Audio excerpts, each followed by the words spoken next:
Welcome to the Feminine Principle podcast, supporting women to let go of the ghosts from their past by exploring the hidden side of their female psyche with shamanic shadow work for women, with your host, Nicola Lucy. In today's episode of the Feminine Principle podcast, I'm exploring the healing of the trust wound. And so trust really is one of the most fundamental foundational blocks of our personal power. However, it is also the one aspect of our personal power that actually gets knocked out of sync from the moment that we are born. And so while we are in the womb, for example, we have all of our needs taken care of. As we grow there, we spend 9 months completely and utterly attached within the mother. And then when we go through our birthing and we're coming out into the world, and especially in Western medicine, as we come out, we are suddenly experiencing, even though we have no intellectual way of comprehending what the hell is happening as we come out of the womb. However, we are moving from that moment of pure consciousness of being in the womb, being in that vibrational energy where we are simply receiving everything that we need from the mother. And then when we come out, we are separated. And that point of separation happens when the cord is actually cut, when the umbilical cord is cut. And so we've gone from being in that whole consciousness, that energy of being truly divine soul essence, to being in that human form quite suddenly, more than often quite violently, because as we know, giving birth is not a walk in the park. It's something extremely violent and painful in that sense, even though it's in a very mothering and a very loving sense. However, it's that point where all women, they fear. They're on the brink of life and death. And so we come out of that energy and the cord is cut and suddenly we are out in the world. Now, in a normal functioning lifestyle, in a normal functioning mother-child relationship, the baby would then be straight away given to the mother, by the breast.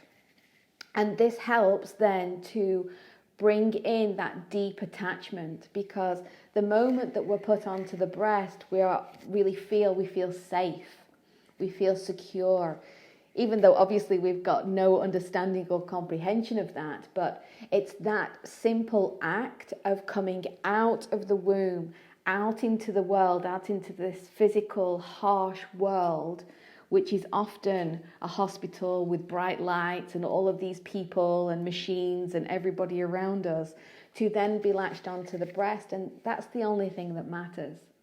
And we feel nurtured because our most basic needs are being met. And those basic needs are very simple. We need that nourishment. We need to feel love. We need to feel that attachment, that we have somebody there who is going to guide us and help us through life. However, for many of us, and, I know for a lot of my own generation, I was born in the 70s, that simple act of breastfeeding was something that was not really practiced. And the bottle was best. And so obviously we can see on a collective level as we go through the generations how this taking away of this natural bond between mother and child has broken down the most simplest aspects of trust in its most basic form.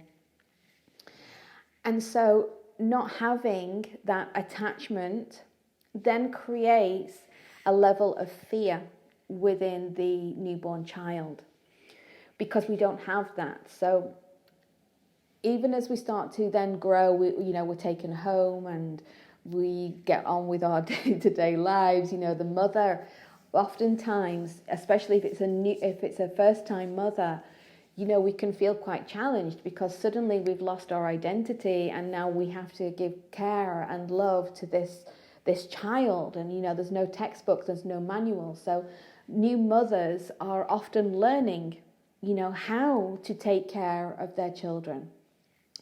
And so because the mothers don't necessarily trust themselves, then obviously as babies, and we are just feeling all the vibrations around us and our own basic needs, then obviously that trust, that lack of trust that we feel from the mother, we automatically feel that lack of trust within the self. And so it doesn't make any sense when we're at that age. However, that's how trust is kind of fractured within us from birth. And then, of course, there could be times when we are in the cot and our primary caregiver or our mother is not able to come when we're screaming and screaming and screaming because our nappy needs changing, or we're hungry, or because those two basic needs are not being met, and we're left crying for a long time in the cot or in the pram or outside or whatever it is. Again, that creates that panic within the child. It's screaming because it needs help. It needs its most basic needs met. And so because the mother or the caregiver is not there in that moment to help that process and help the child to feel safe and secure and stable, then that is where the trust challenge and the trust wound really starts to come in. And so we learn trust from our mother, first and foremost, or our primary caregiver. And then we start to learn it from our immediate family or our immediate environment. And so, some of us grew up in a family home. Some of us might have grown up in care. And so they make up that immediate family kind of environment. But what happens is that we are constantly learning trust from that very young age. And as we start to grow through our development, from our infancy into early childhood, we are constantly being told what to do and what not to do, what is right and what is wrong. And we are taught to unconditionally trust what the people around us are telling us, because we don't know any better.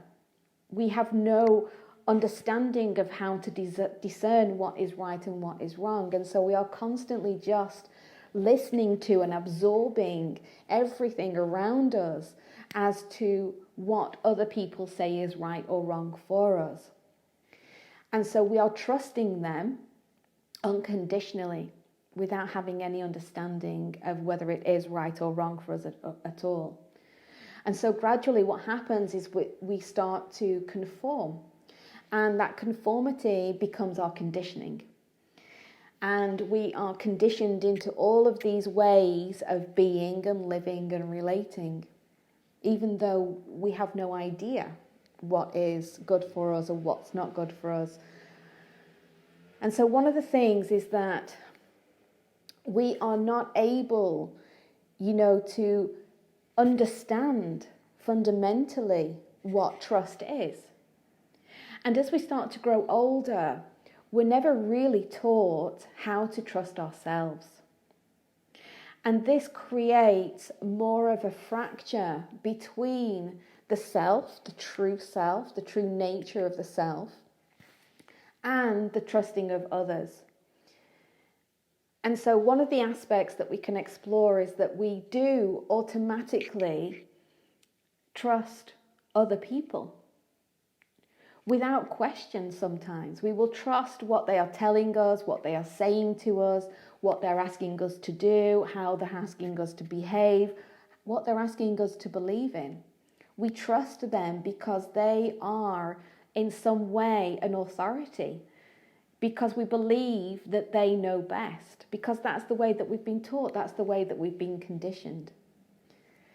And so as we grow older, and, we get to our teenage years, for example, and our ego starts to kick in and we start to have a mind of our own.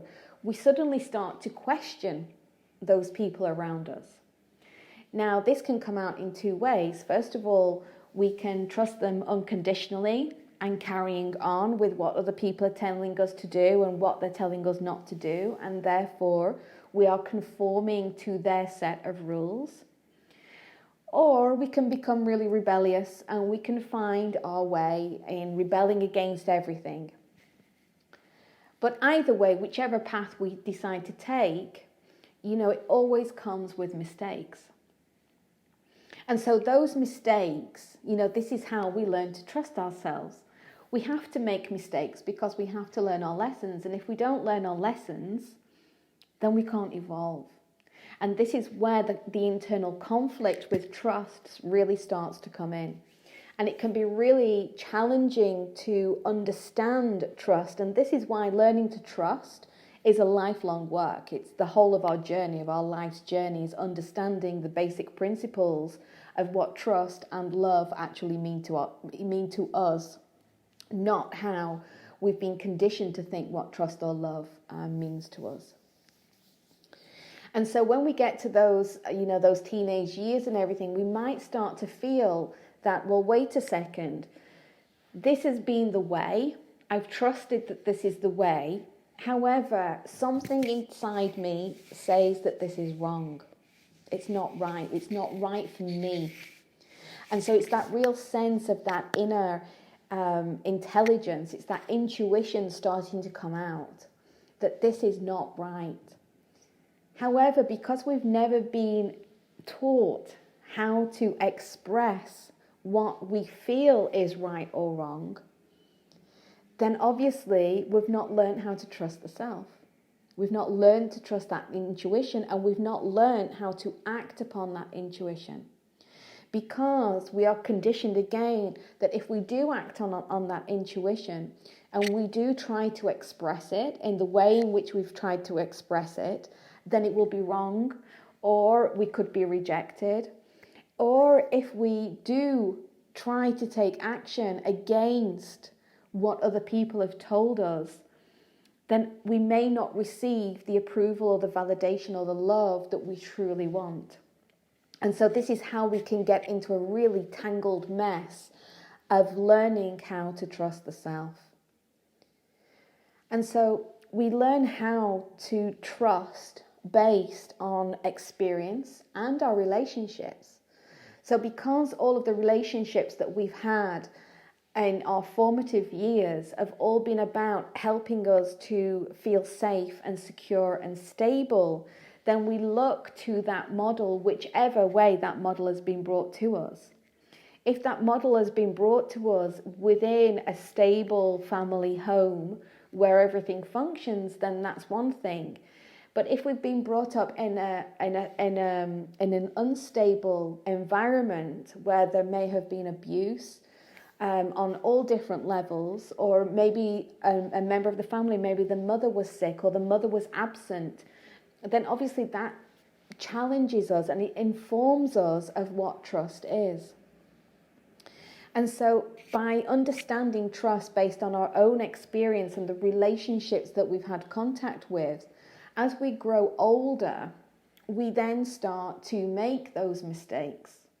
So for example, when we first get our first boyfriend or girlfriend, whichever way we swing, those aspects, when we make those first relationships, those first intimate relationships, even friendships or even professional relationships, we will make mistakes. And we will get hurt in some way, shape or form, because what is happening is that when we make those mistakes, it is triggering what is hidden deep down in our female psyche. It's triggering wounding, trauma or conditioning that does not sit right with the authentic self. And so when we do get hurt, oftentimes we can learn from those mistakes when we get hurt. But most of the time, we don't learn from the mistakes. We just make the same mistake over and over again. And this is when our patterns start to become evident. All of those unconscious patterns which are hidden in hidden in the depths of our female psyche. Everything, those patterns have been created from the wounding and the trauma and the conditioning that we have around the trust wound. And so we can keep going round and round in these patterns, and we can never get out of them. Nothing ever changes. No matter how much we try and how much we say, okay, I'm not going to make that mistake again. I'm not going to go down that path. But then, lo and behold, 1 month, 2 months, 2 years later, we're in exactly the same pattern. We're in exactly the same relationship, making exactly the same mistake, feeling the exact same wounding, trauma or conditioning, and we're being triggered by the same things. And so it's at that point where we start to understand, well, wait a second, something is out of whack here, something is out of balance. And that is giving us a clue that if we're making those same mistakes and we do not trust ourselves to make a different choice, because we're actually afraid of making a different choice. So it's easier to stay in the suffering of the pattern than it is to be able to exercise our will and our intention to change the pattern and make a different choice, because we don't trust ourselves.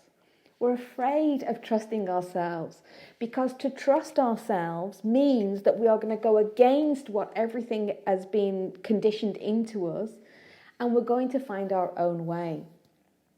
And so, as we know, and I'm sure that I speak to many people when I say this, this is how we've evolved. We keep going through, we go through the life's journey of evolution, and the patterns get less, the patterns get more. It depends where we are on our journey.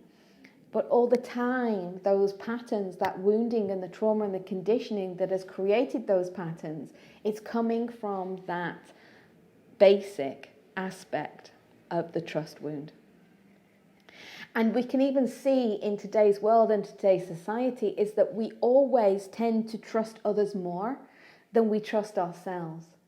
We will actively seek out the approval and the validation and the love from other people rather than approving and validating ourselves.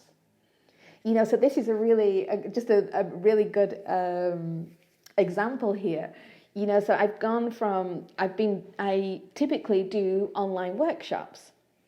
And so I will engage with my audience in an online workshop, sharing this kind of knowledge, and we'll do a whole workshop around it. And then this year I decided that I would move away from being behind closed doors, of doing the workshops behind closed doors in the dark room, and I would come out and I would do the podcast. This has been a real massive challenge for me, because what I realized was that in the workshops, and I'm a great teacher and I'm able to hold space and I'm in my element, but there's constant feedback in a group workshop. I'm receiving validation from the members of the group. So that helped me to build my internal confidence, and it helped me to build trust in myself as a teacher. But now transitioning into a podcast where I'm just talking, I'm not talking to anybody, I'm just talking into a room. And it's really quite scary, because what I realized is that I don't fully trust myself in this space, because I've got no feedback. I'm not receiving any validation from other people. And therefore, I don't know if I'm doing it right or I'm doing it wrong. But fundamentally, that is where my own understanding of trust and the trust wound is now being highlighted, to encourage me to trust in what I'm doing, to encourage me to trust in how I'm moving forward in my communication, in my business. And it's scary. And so we can experience this trust wound in many different areas of our lives. But if we do not learn how to trust ourselves, and we do not learn to understand how that internal navigator, that intuition, is working with us and showing us where we need to now engage and take action with it, then obviously we stay stuck in the pattern. We stay hidden. We stay behind closed doors. So every week when I'm recording this podcast, it's an absolute tragedy for me, because it's kind of like, oh my God, I've got to record this podcast and I really want to do it. And I feel all of that fear, like, because I still don't 100% trust myself. But I know by every week me taking action, I will become more and more trusting of myself until it will become second nature. And so learning how to understand and work with and get to the real root of these trust wounds, because obviously there's so many different layers to it and it's always a lifelong work. But trust is at the very core of every single relationship that we have, whether that be with ourselves or whether that be with people or whether that be with the material world. So for example, when we first learn how to drive, we have to learn how to trust ourselves driving before we take off in the car on our own. We don't always trust ourselves, we're afraid. But by repetition, by keep driving and going forward and learning how to park and, doing all of the maneuvers, it becomes second nature until that day when we really do trust ourselves to get behind the wheel. Even though I remember when I first started to drive, I was so frightened because it was like, this is a killing machine. I mean, I can just take a wrong turn and I could really just cause a lot of damage if I make a mistake. And so learning how to build that trust in myself behind the wheel, it took time. And so this is a relationship, and it teaches us how to build trust. And so then we have more confidence within that relationship. And it's exactly the same, for example, when we learn how to trust in the body. So one of the most fundamental aspects of the 9-month program, of the Shadow Work for Women 9-month program that I do, is about holding space for my clients to learn how to deeply trust themselves, to learn how to deeply trust their body, and to learn how to deeply trust their emotional self and their emotional intelligence, but also learning how to trust the wounds and the traumas that they have been exposed to, so that they are no longer fractured. They're not something that just happened to me, but they are a part of me. And when we really learn how to integrate all of that wounding and all of that trauma and conditioning, we start to really engage with the self in a very, very different way. And holding that space for my clients, it's helping them to really build trust in themselves. The more that they are able to trust in themselves, the more that they are then able to trust and navigate the complex dynamics of their relationships, whether that is in the internal world or the external world, whether that is in a personal relationship or a professional relationship.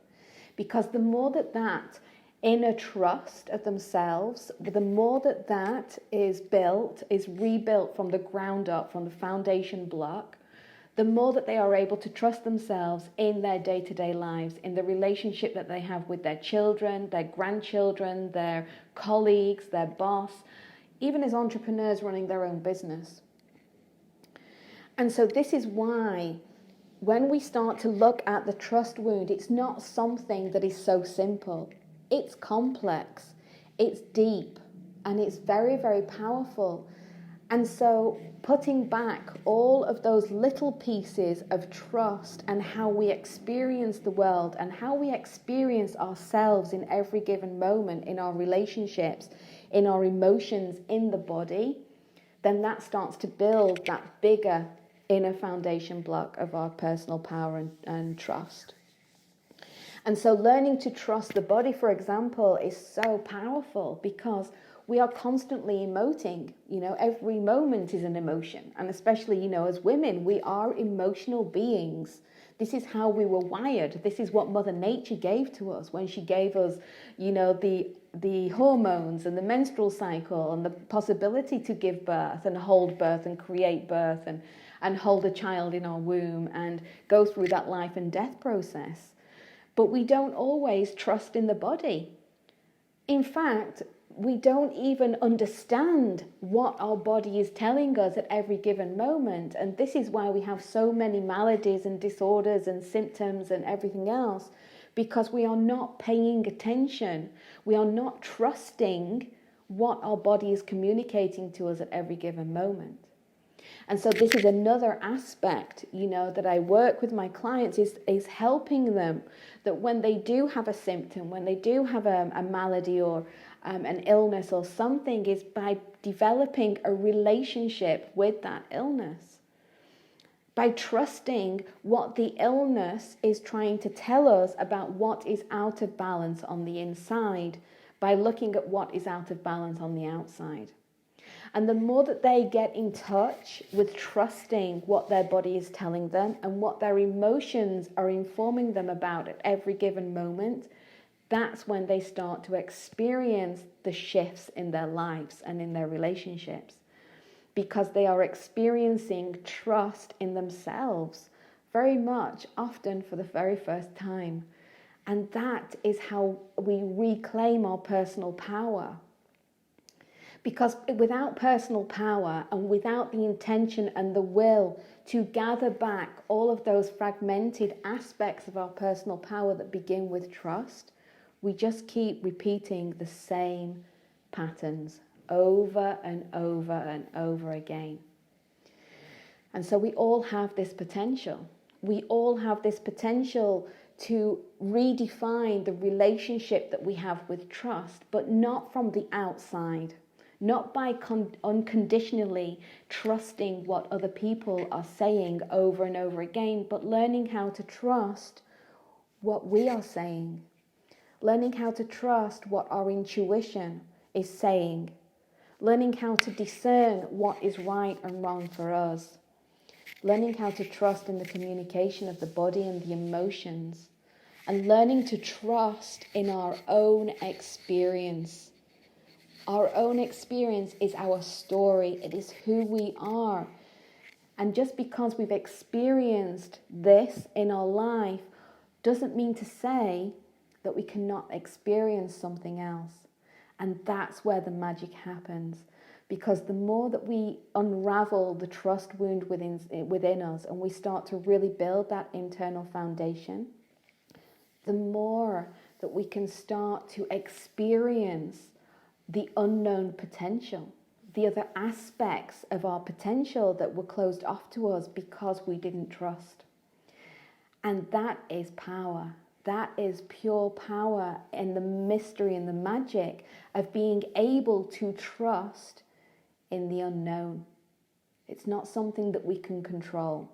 It's not something that we plan for. It's not something that we need to write in our agenda. It's something that happens, and being able to trust in that unknown space and opening ourselves to our own potential and the potential of what is written in the stars from the moment that we were born in regards to our soul path. That is where we can really start to experience the power of trust from a completely different place. And so, ladies, I invite you, where in your life do you not trust? Which relationships, which emotions, which aspect of your own life do you not fully trust? Where do you feel that trust has been knocked out of sync? Where do you not trust yourself? What do you not trust yourself in doing, in moving forward? And so these are all questions that once we start to look at them, reflect upon them, sit with them, and feel in the body what the body is telling us as to where we cannot trust, and listen to what the body is telling us, we are already starting to take the first few steps in rebuilding our inner foundation of trust and personal power. Are you ready to break free from the ghosts of your past, to live with more freedom and a clear sense of purpose and inner confidence? If so, book a chat with me to explore the potent magic of one-to-one shadow walking sessions at thefeminineprinciple.com.